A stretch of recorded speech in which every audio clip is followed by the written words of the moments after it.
salut les turfeurs, bienvenue pour un nouveau pronostic de Benoît Requin. Merci pour vos likes, pour vos commentaires. N'hésitez pas à vous abonner pour recevoir tous mes pronostics tous les jours. Ok, place au pronostic du Quintet du dimanche 29 décembre. Direction Paris-Vincennes pour le Grand Prix de Bourgogne. Trot attelé, 2100 mètres, 17 partants, réunion 1, course 4. Le proverbe du jour, les chiens aboient, la caravane passe. Petit retour sur le Quintet du samedi 28 décembre. Bon, dans mon pronostic, je ne vous ai donné que le tiercé. Bon. Et encore, parce que mon cheval de complément, le 3, a remplacé le 4 qui était non partant. Enfin bref, on peut faire mieux, bien sûr qu'on peut faire mieux. Non mais on va pas s'arrêter à juste un tiercé. Bon, du côté de mon partenaire Cashback, si vous voulez parier sur le foot, vous avez le code BR30 qui vous donne 30% de remise sur le mode VIP. Je vous ai mis le lien en description. Ok, on commence avec le numéro 1, USA Josselin. Elle vient de prendre une belle 4e place dans le prix du Bourbonnais. Elle adore ce parcours et elle est arrivée 3e de ce prix de Bourgogne l'année dernière. Bien sûr qu'on la garde. Le numéro 2, Cara Williams. Alors lui, il n'était pas au top de sa forme la dernière fois, mais cette fois-ci, tout est rentré dans l'ordre, apparemment. D'après son entourage, il est arrivé 4e de cette même course l'année dernière. Il va tenter de faire aussi bien cette année. Voilà, il va tenter.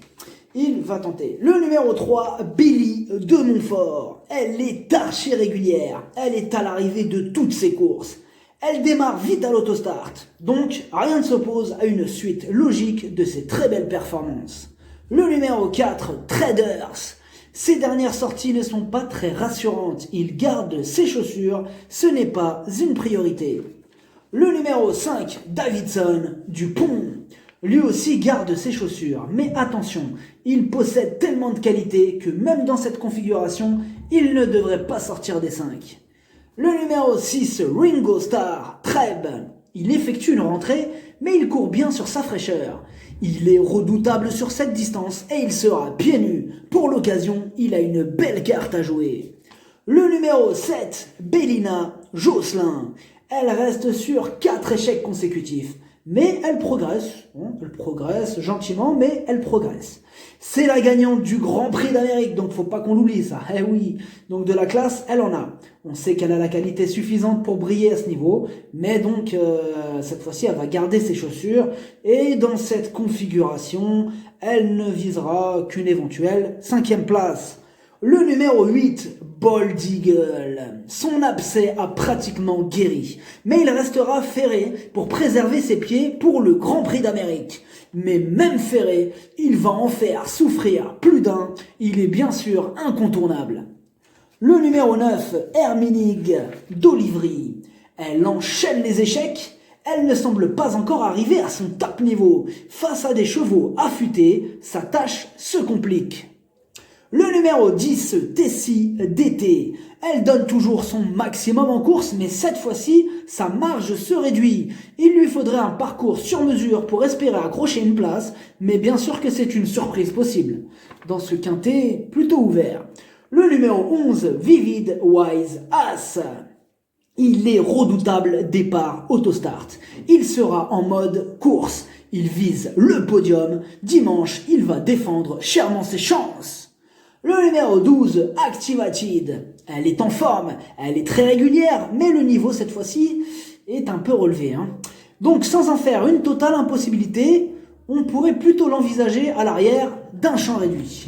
Le numéro 13, Looking Superbe. Cette course n'est pas un objectif, d'ailleurs il garde ses chaussures outsider. Le numéro 14 de Détroit, Castelet.